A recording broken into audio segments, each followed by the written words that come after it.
Hello बेटा। तो आज का क्लास हमारा होगा इलेक्ट्रिक फील्ड पे, जो सबसे ज़्यादा इम्पॉर्टेंट है आपके पूरे फिजिक्स, 12th फिजिक्स के लिए। ठीक है। और फिजिक्स क्या है, अदर भी चीज़ों में आप केमिस्ट्री में भी देखोगे तो उसमें वहाँ पर भी इलेक्ट्रिक फील्ड का यूज़ होता है ना। तो बहुत सारी जगहों पे आपको इलेक्ट्रिक फील्ड मिल जाएगा। पूरे 12th में सबसे ज़्यादा जो इम्पॉर्टेंट है वो इलेक्ट्रिक फील्ड। ठीक है। अगर इलेक्ट्रिक फील्ड को समझ गए तो बहुत आसान हो जाता है, पूरा 12th बहुत ज़्यादा आसान हो जाता है। फिजिक्स मेनली जो फिजिक्स जो होता है, फिजिक्स बहुत आसान हो जाता है। तो इलेक्ट्रिक फील्ड होता क्या है इसको हम समझते हैं बेटा। देखो, जैसे हम लोग मास के बारे में बात करते हैं, 11th क्लास में मास के बारे में पढ़े हैं, 9th क्लास में मास के बारे में पढ़े हैं, मास के बारे में बात करते हैं, है ना। दुनिया का हर एक चीज़ जो एग्जिस्ट करता है उसके पास मास है। जैसे मेरे पास मास है, और इस मास की वजह से मैं अपने अगल बगल में एक फील्ड क्रिएट करके रखता हूँ। मेरे बारे में तुम अच्छे से नहीं समझ सकते हो, अपने आप को लेकर तुम अच्छे से नहीं समझ सकते हो इस फील्ड के बारे में, मैं मास वाले फील्ड के बारे में। लेकिन तो अगर धरती के बारे में सोचो, अपने पृथ्वी के बारे में सोचो, तो तुम समझ जाओगे कि हाँ बेटा क्या है आखिर ये, है ना। अब सोचो ना कि ये धरती जो है, इसके पास ऐसा क्या है जो हर चीज को अपनी तरफ चिपकाए रखता है। ऐसा क्या है जो हर चीज को अपने अपने पास रखे हुए हैं। ठीक है। तो इसके पास मास है, और इस मास के हेल्प से ये क्या कर रहा है, अपने चारों तरफ एक फील्ड क्रिएट करके रख रहा है। और इस फील्ड की मदद से वो क्या कर रहा है, दूसरे बॉडी को अपनी तरफ अट्रैक्ट करके रखता है। इस फील्ड का नाम रखा गया है ग्रेविटेशनल फील्ड। तो मास क्या करता है, जैसे ये पेन है, मार्कर की बात करूं मैं, तो ये मार्कर अपने, इसका कुछ मास है और इसका अपने अगल बगल में कुछ फील्ड क्रिएट करके रखा हुआ है। अगर मैं स्पेस में ले जाकर इस मार्कर को और एक दूसरा मार्कर को छोड़ दूं तो वो धीरे धीरे धीरे धीरे करके जाएगा और आपस में चिपक जाएगा। किसकी वजह से, इसका जो फील्ड है ग्रेविटेशनल फील्ड, मास की वजह से। इसका भी फील्ड है ग्रेविटेशनल फील्ड, और इसकी मदद से क्या करता है, ये एक दूसरे को अट्रैक्ट करता है और जा करके चिपक जाएगा। कौन इसको खींच रहा है, इस फील्ड की मदद से ये इसको, ये वाला बॉडी दूसरे को खींच रहा है अपनी तरफ। बिल्कुल उसी प्रकार से कोई भी चार्ज, कोई चार्ज होता है बेटा, कोई भी चार्ज जो होता है, चाहे वो पॉजिटिव हो चाहे नेगेटिव हो, कोई भी चार्ज्ड बॉडी होता है, वो अपने अगल बगल में क्या करता है, फील्ड क्रिएट करके रखता है ना। और इस फील्ड में अगर आप जाते हैं, अगर इस फील्ड में आप अगर हैं, ठीक है, तो आप फोर्स एक्सपीरियंस करिएगा। ठीक है। इस फील्ड का नाम रखा गया है, चूंकि चार्ज का मतलब होता है इलेक्ट्रिक, तो इलेक्ट्रिक का, इस चार्ज का ये फील्ड है, जिसकी मदद से वो दूसरे बॉडी पर क्या कर रहा है, फोर्स लगा रहा है। ये फोर्स हो सकता है अट्रैक्टिव हो सकता है रिपल्सिव हो, कुछ भी हो सकता है। इसी फील्ड को हम लोग बोलते हैं इलेक्ट्रिक फील्ड। तो चार्ज अपने चारों तरफ क्या क्रिएट करके रखता है, एक फील्ड क्रिएट करके रखता है। और इस फील्ड की मदद से क्या कर रहा है, वो अपने चारों तरफ, मतलब अपने चारों तरफ क्या करता है, वो फील्ड क्रिएट करके रखता है। और इस फील्ड में कोई भी दूसरा बॉडी इंटर करता है तो वो क्या एक्सपीरियंस करता है, फोर्स एक्सपीरियंस करता है। अब मैंने ऐसे सर्कल बना दिया तो इसका मतलब ये समझ जाना कि ये फील्ड है, ऐसा ही फील्ड होता है, ऐसा कुछ नहीं। मतलब मैं समझा रहा हूं कि भाई एक चार्ज है, चार्ज के चारों तरफ एक फील्ड बना हुआ, एक क्षेत्र है, एक रीजन है। जिस रीजन में आप अगर इंटर करते हैं, जिस क्षेत्र में अगर आप इंटर करते हैं, तो इसी क्षेत्र की वजह से आप फोर्स एक्सपीरियंस करिएगा। ठीक है। तो इलेक्ट्रिक फील्ड क्या है, तो electric field region around a charged body in which other body experiences force. Region around a charged body in which other body experiences force is called electric field. ठीक है। मतलब ये है, सिंपल आप समझो ऐसे कि एक चार्ज दूसरे चार्ज पर फोर्स लगाता है फील्ड की मदद से। अब जिस पॉइंट पर इस चार्ज का जितना ज्यादा स्ट्रॉन्ग फील्ड होगा, वो उतना ही ज्यादा फोर्स लगाएगा। अब इस फील्ड को बेस्ट वे में समझने के लिए, बहुत अच्छे से समझने के लिए, हमने 3 चीज लाया। पहला है इलेक्ट्रिक फील्ड इंटेंसिटी, दूसरा है इलेक्ट्रिक पोटेंशियल, और तीसरा है इलेक्ट्रिक फील्ड लाइंस। ये तीनों मिलकर इसको समझाएगा अच्छे से। फिर क्या समझना है, तो समझ गए कि चार्ज के चारों तरफ एक रीजन होता है, एक क्षेत्र है, जिस क्षेत्र में दूसरा बॉडी इंटर करता है तो फोर्स एक्सपीरियंस करता है। लेकिन बेटा मैंने ये भी तो बोला कि अलग अलग जगहों पे अलग अलग फोर्स एक्सपीरियंस करेगा। तो किस जगह पर कितना फोर्स एक्सपीरियंस करेगा, ज्यादा करेगा, कम करेगा, किधर की ओर करेगा एक्सपीरियंस, ये भी तो जानना जरूरी है। तो इसके लिए हमने लाया 3 क्वांटिटी, इलेक्ट्रिक फील्ड इंटेंसिटी जो वेक्टर है, इलेक्ट्रिक पोटेंशियल जो स्केलर है, और इलेक्ट्रिक फील्ड लाइंस जो क्या है, अभी इसको दूसरे भाषा में बोलते हैं इलेक्ट्रिक लाइंस ऑफ फोर्स, जो कि पिक्चर है। देखो जैसे मैंने बोला बेटा आपको कि ये मार्कर को मैं छोड़ रहा हूं, जैसे ही आप मार्कर को हम छोड़ेंगे तो क्या होगा, नीचे की ओर जाएगा, तो आप क्या बोलेंगे, सर ग्रेविटी, ग्रेविटेशनल फोर्स लगाकर पृथ्वी अपनी तरफ खींच ली है। दूसरा आप ऐसे कह सकते हैं, जब इसको सर मार्कर को आप ऊपर लेकर जा रहे थे तो ग्रेविटी इस पर काम कर रही थी, और जब काम, जो भी काम है वही तो एनर्जी होता है। पहले इसके पास कम एनर्जी था, ऊपर ले गए तो ज्यादा एनर्जी। दुनिया का हर चीज चाहता है हाई एनर्जी से कहां जाए, लो एनर्जी की ओर। तो जैसे ही आप छोड़ते हैं धड़ाम से नीचे गिरता है, हाई से लो की ओर। ठीक है, तो एक तो आप बताए हैं कि फोर्स लगाता है, खींच लेता है, तो पहला तो हो गया फोर्स मतलब वेक्टर। दूसरा आप बोल रहे हैं काम के तरीके से, तो स्केलर। काम क्या होता है, वर्क क्या होता है, स्केलर, एनर्जी के रूप में बोल रहा है। तो वही हुआ, पहला क्या है वेक्टर के तरीके से समझेंगे इसको, दूसरा क्या है स्केलर को, इसी को स्केलर के तरीके से समझेंगे, और तीसरा है पिक्चर के माध्यम से समझेंगे, जिसको मैं हमेशा क्लास में बोला करता हूं कि जैसे रावण के पास 10 सर था, भाई किसी ने देखा तो है नहीं, लेकिन 10 सर फिर दिखाया क्यों जाता है। तो ये बात भी तो बोला गया कि रावण उस समय के सबसे विद्वान व्यक्ति थे। तो उस टाइम के सबसे विद्वान व्यक्ति कौन थे, रावण थे। तो हो सकता है उस समय लिखने पढ़ने वाले लोग बहुत कम होंगे, तो कुछ लोग क्या किए होंगे, उस 10 सर मतलब उतना ज्यादा विद्वान व्यक्ति को उन्होंने 10 सर बनाकर रिप्रेजेंट किया होगा। तो पिक्चर से हम समझ जाएंगे कि वो कितना ज्ञानी है। उसी तरीके से पिक्चर से हम समझ जाएंगे कि कहां पर कितना ज्यादा स्ट्रॉन्ग इलेक्ट्रिक फील्ड है और कहां पर वीक इलेक्ट्रिक फील्ड है। ठीक है बेटा, अब आते हैं इसके बाद हम इसको एक एक करके स्टार्ट करते हैं कि इलेक्ट्रिक फील्ड इंटेंसिटी क्या होता है। सर इलेक्ट्रिक फील्ड इंटेंसिटी को समझाइए थोड़ा, इलेक्ट्रिक फील्ड इंटेंसिटी क्या होता है। तो मान लेते हैं कहीं पर किसी चार्ज के कारण कहीं पर इलेक्ट्रिक फील्ड है, और मुझे जानना है कि इस पॉइंट पर कितना इलेक्ट्रिक फील्ड का ताकत है और किधर की ओर है। तो हम कुछ नहीं करेंगे बेटा, कोई चार्ज है ना बेटा, कोई भी चार्ज है, और इसके इस पॉइंट पर हमको पता करना है कि इसका यहाँ पर इलेक्ट्रिक फील्ड कितना है। मान लो r डिस्टेंस पर हमको पता करना है कि इलेक्ट्रिक फील्ड कितना है। कुछ नहीं करना है, +1 कूलम का चार्ज रख देना है, और ये +1 कूलम का चार्ज जितना फोर्स इसके कारण एक्सपीरियंस करेगा, इसी फोर्स का जितना भी फोर्स एक्सपीरियंस करेगा, इसी फोर्स का नाम इलेक्ट्रिक फील्ड इंटेंसिटी रख दिया गया है, जिसको हम लोग ई वेक्टर से रिप्रेजेंट करेंगे। लोग इसको कभी कभी इलेक्ट्रिक फील्ड भी बोल दिया करते हैं, दोनों सेम चीज है। मतलब इलेक्ट्रिक फील्ड इंटेंसिटी क्या बता रहा है कि किसी इलेक्ट्रिक फील्ड में किसी पॉइंट पर अगर 1 कूलम चार्ज को रखते हैं तो ये 1 कूलम चार्ज कितना फोर्स एक्सपीरियंस करता है। ये कौन एक्सप्लेन कर रहा है बेटा, इलेक्ट्रिक फील्ड इंटेंसिटी एक्सप्लेन कर रहा है। किधर की ओर फोर्स एक्सपीरियंस करता है, कितना करता है, ये सब कौन बता रहा है, इलेक्ट्रिक फील्ड इंटेंसिटी बता रहा है।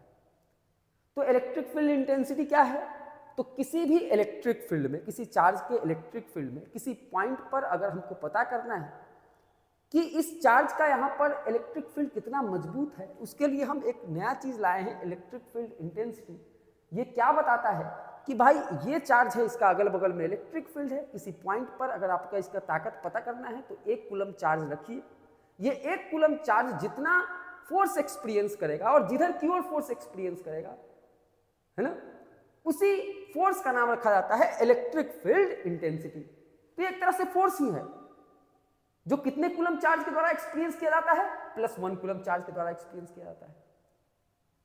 ठीक है, तो वही मैंने लिखा है बेटा, force experienced by 1 coulomb positive test charge in electric field of other charge. मतलब ये अदर दूसरा कोई चार्ज है, अब इसका कोई इलेक्ट्रिक फील्ड है चारों तरफ, और इस इलेक्ट्रिक फील्ड में जैसे ही किसी चार्ज को हम रखते हैं और 1 कूलम चार्ज को रखते हैं, और ये 1 कूलम चार्ज जितना फोर्स एक्सपीरियंस करता है, इसी फोर्स का नाम हम इलेक्ट्रिक फील्ड इंटेंसिटी बोल देते हैं।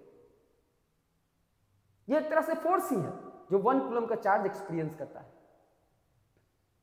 कुछ नहीं करना है, उसका ताकत पता करना है तो वहां पर 1 कूलम चार्ज रख दो। ये चार्ज है, यहाँ पर 1 कूलम चार्ज रख दिए। अब इस चार्ज की वजह से यहाँ पर जितना ये फोर्स एक्सपीरियंस कर रहा होगा, जितना भी फोर्स एक्सपीरियंस कर रहा होगा, जिधर की ओर कर रहा होगा, मान लो ऐसे कर रहा है या फिर इधर की ओर कर रहा है, ये फोर्स को मेजर कर लिए, और इस फोर्स को मेजर करने के बाद इसी का नाम रखा गया इलेक्ट्रिक फील्ड इंटेंसिटी। ये फोर्स ही है। सर 1 कूलम चार्ज ही क्यों लिया गया, क्योंकि 1 कूलम से बड़ा आसानी से कैलकुलेशन हो जाता है कि 1 कूलम चार्ज पे अगर 10 न्यूटन का फोर्स लग रहा है तो 2 कूलम पे कितना लगेगा, 10 गुने 2, 3 कूलम पे कितना लगेगा, 10 गुने 3, 4 कूलम पे कितना लगेगा, 10 गुने 4। सिंपल, जैसे हम कोई सामान भी खरीदने जाते हैं तो 1 kg का ही तो दाम पूछते हैं ताकि आसानी से कैलकुलेशन हो जाए।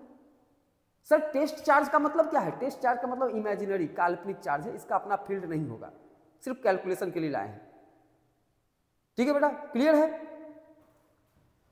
तो force experienced by +1 coulomb positive test charge is called electric field intensity. मतलब हमको किसी का भी इलेक्ट्रिक फील्ड इंटेंसिटी पता करना है, किसी इलेक्ट्रिक फील्ड में आप चार्ज रख दो, ये चार्ज जितना फोर्स एक्सपीरियंस कर रहा है, मान लेते हैं क्यू चार्ज, सर 1 कूलम नहीं रखेंगे हम, क्यू कूलम रखेंगे, तो क्यू कूलम चार्ज जितना फोर्स एक्सपीरियंस करेगा, मान लेते हैं एफ फोर्स एक्सपीरियंस करेगा, तो 1 कूलम चार्ज कितना फोर्स एक्सपीरियंस करेगा, एफ बाई क्यू।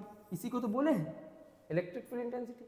जैसे मैं सामान खरीद के 1 केजी नहीं लाऊंगा, 5 केजी खरीद कर ला रहा हूं, तुम पूछे सर कितना केजी ला रहे हैं, 5 केजी, कितने रुपए में, 500 रुपए में, तो 5 केजी अगर 500 में ला रहे हैं तो 1 केजी कितने में ला रहे होंगे, 500 डिवाइडेड 5 है ना, 100 रुपए में ला रहे हैं, तो 100 रुपए प्रति केजी आप बोल देते हैं दाम उसका। उसी प्रकार से अगर किसी इलेक्ट्रिक फील्ड का आपको पता करना है कि भाई इस इलेक्ट्रिक फील्ड का इस पॉइंट पर इंटेंसिटी कितना है, ताकत कितना है, तो हम लोग क्या करेंगे, मान लेते हैं 1 कूलम ना रख करके हमको 1 ही कूलम रखना चाहिए, लेकिन मान लो कि क्यू कूलम रख देते हैं, तो क्यू कूलम चार्ज अगर एफ फोर्स एक्सपीरियंस कर रहा है तो 1 कूलम कितना करेगा, एफ बाई क्यू, और इसी एफ बाई क्यू को हम क्या नाम दिए हैं, 1 कूलम चार्ज के द्वारा कितना फोर्स एक्सपीरियंस किया जा रहा है, एफ बाई क्यू, और ये एफ बाई क्यू जो है उसी का नाम क्या रखा गया है, ई रखा गया है।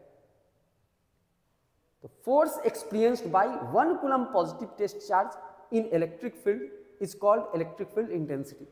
तो इस पॉइंट का पे अगर हम क्यू कूलम का चार्ज रख देते हैं और वो अगर फोर्स एफ एक्सपीरियंस कर रहा है तो 1 कूलम का चार्ज कितना करेगा एक्सपीरियंस, एफ बाई क्यू। तो फॉर्मूला क्या हो गया इलेक्ट्रिक फील्ड का, एफ डिवाइडेड बाई क्यू। तो इलेक्ट्रिक फील्ड का फॉर्मूला हो गया एफ डिवाइडेड बाई क्यू। याद रहेगा बेटा, इलेक्ट्रिक फील्ड का formula F divided by Q. Definition क्या है, डेफिनेशन है force experienced by 1 coulomb positive test charge. तो कैसे कैलकुलेशन करेंगे, क्यू कूलम अगर एफ करता है तो 1 कूलम कितना करेगा, एफ बाई क्यू। तो ई बराबर फॉर्मूला क्या हो गया, एफ बाई क्यू। यूनिट क्या होगा, न्यूटन पर कूलम, न्यूटन फोर्स और कूलम चार्ज, न्यूटन पर कूलम। कैसा क्वांटिटी है सर, ये भी तो फोर्स ही है और ये भी फोर्स ही है, तो फोर्स वेक्टर है, तो ये भी क्या होगा, वेक्टर ही होगा, तो ये एक वेक्टर क्वांटिटी है। डायरेक्शन क्या होगा, तो सर जिधर +1 कूलम पे फोर्स लगेगा उस इलेक्ट्रिक फील्ड में उधर ही उसका डायरेक्शन होगा। अगर +1 कूलम को वो उधर धक्का दे रहा है ना, तो इलेक्ट्रिक फील्ड भी उधर ही, क्योंकि +1 कूलम पे लगने वाले फोर्स को ही तो इलेक्ट्रिक फील्ड बोलते हैं। तो जितना फोर्स लगा जिधर की ओर लगा +1 कूलम पे उधर ही इलेक्ट्रिक फील्ड का डायरेक्शन। तो जिधर फोर्स लगता है उधर ही इलेक्ट्रिक फील्ड का डायरेक्शन होता है। किस पर, +1 कूलम चार्ज पे जिधर फोर्स लगता है उधर ही इलेक्ट्रिक फील्ड का दिशा।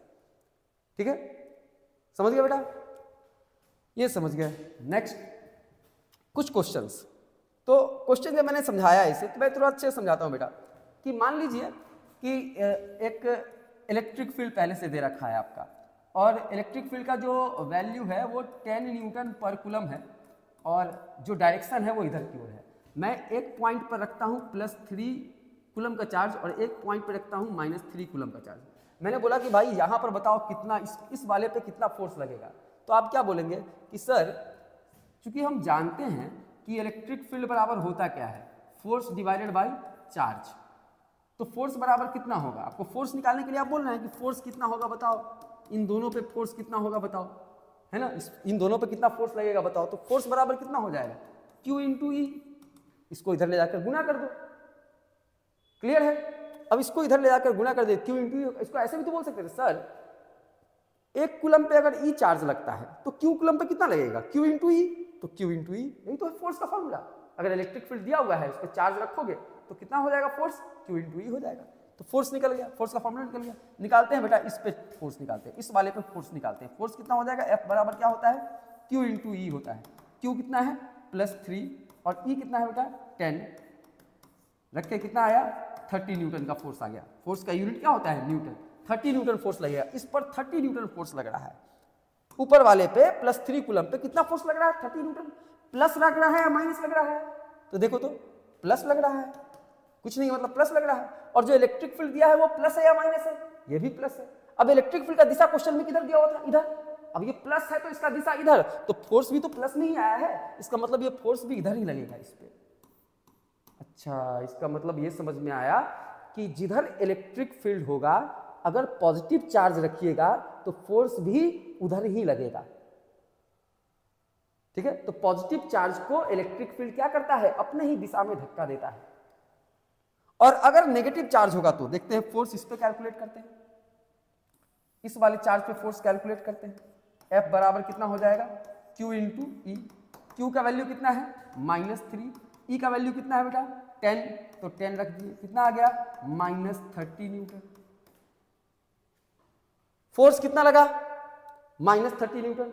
इलेक्ट्रिक फील्ड कितना था +10 न्यूटन पर कूलम। किधर क्या था पॉजिटिव था, ये क्या आया नेगेटिव।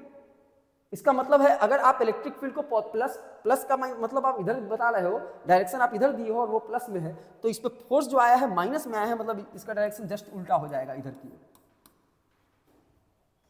तो नीचे वाले पे फोर्स इधर लगेगा और ऊपर वाले प्लस था तो उसके उस पे फोर्स किधर लगा, जिधर इलेक्ट्रिक फील्ड है उधर ही लगा।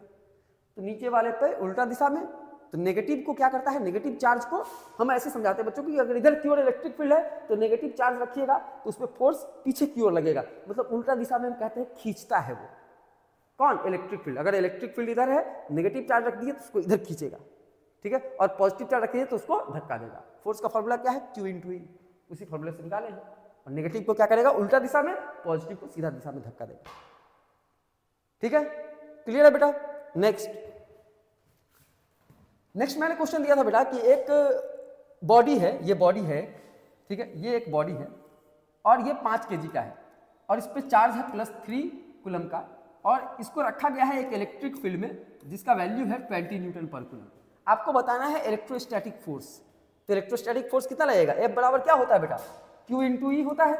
चार्ज कितना रखे हो, 3 कूलम का 3, और इलेक्ट्रिक फील्ड कितना है 20, तो 20 से मल्टीप्लाई कर दिए, कितना आ गया 60 न्यूटन। तो इस पे फोर्स कितना लगेगा 60 न्यूटन का, किधर की ओर, जिधर इलेक्ट्रिक फील्ड है उधर की ओर ही 60 न्यूटन का फोर्स लग रहा है। क्यों, क्योंकि ये पॉजिटिव चार्ज है, तो पॉजिटिव चार्ज को क्या करता है, अपने ही दिशा में धक्का देता है, तो इधर की ओर धक्का दिया, कितना से 60 न्यूटन से निकल गया फोर्स। ग्रेविटेशनल फोर्स को नेग्लेक्ट करके चलना है, क्योंकि इसके पास मास है, तो भाई अगर mg लेकर चलते, मास को लेकर चलते तो mg फोर्स नीचे लगता, मतलब अगर हम ग्रेविटी को लेकर चलते, ग्रेविटी को नेग्लेक्ट नहीं करते तो mg फोर्स भी नीचे लगता है और इलेक्ट्रोस्टैटिक फोर्स भी इधर लग रहा है। तो अभी स्टार्टिंग है तो मैं ग्रेविटेशनल फोर्स को नेग्लेक्ट करके चल रहा हूँ। अगले दिन के क्लास में हम लोग क्या करेंगे, अगले लेक्चर में क्या करेंगे, ग्रेविटेशनल फोर्स को भी लाएंगे। अभी के लिए मानकर चलते हैं कि पृथ्वी नहीं है, स्पेस में काम कर रहा है, तो एक ही फोर्स तो लग रहा है, वो कौन है, इलेक्ट्रोस्टैटिक फोर्स। कितना न्यूटन, 60 न्यूटन। फोर्स बराबर क्या होता है, मास इंटू एक्सीलरेशन, तो एक्सीलरेशन बराबर क्या हो जाएगा, फोर्स बाय मास। एक्सीलरेशन निकालना है नेक्स्ट वाले क्वेश्चन में। तो फोर्स जो आया है 60 न्यूटन रखो ऊपर और डिवाइडेड बाय मास 5 है, रखेंगे कितना आ गया 12 मीटर पर सेकंड स्क्वायर। ठीक है, तो मेरा एक्सीलरेशन निकल गया, इस चार्ज का एक्सीलरेशन क्या आया है, ये भी प्लस आया है। फोर्स भी क्या है आपका प्लस है और इलेक्ट्रिक फील्ड भी क्या है प्लस है, मतलब सबका दिशा क्या है सेम है। फोर्स भी इधर लगेगा, इलेक्ट्रिक फील्ड भी इधर लगेगा। ठीक है बेटा, तो इतना आप समझ गए होंगे। ठीक है, क्या समझे, क्या दिक्कत हुआ, ज़्यादा स्पीड में बताएं। पहला क्लास था इसका इलेक्ट्रिक फील्ड का, तो थोड़ा सा न्यूमेरिकल का लेवल लो ही रखे हैं, धीरे धीरे बढ़ाएंगे हम। ठीक है बेटा, तो जो कुछ भी प्रॉब्लम है, जो कुछ भी हुआ वो बताइएगा, सपोर्ट कीजिएगा। Thank you.